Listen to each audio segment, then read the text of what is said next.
Thank you for supporting me. Gracias por apoyarme. This is a three-word phrase. Gracias. This means thank you, and it's a standard thanks in Spanish. Por.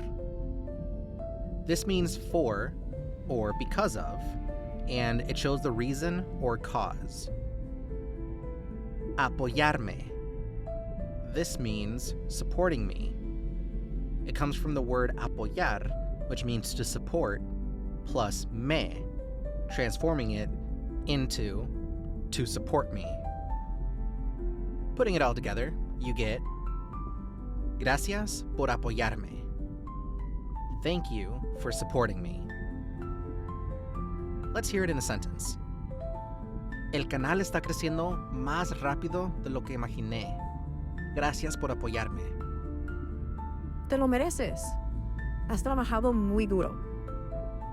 Sin tu ayuda, nada de esto sería posible. Again, the phrase is, Gracias por apoyarme. Thank you for supporting me. Practice in the comments down below. ¿A quién le dirías? Gracias por apoyarme. Like and share if this video helped, and subscribe for more videos. Adiós.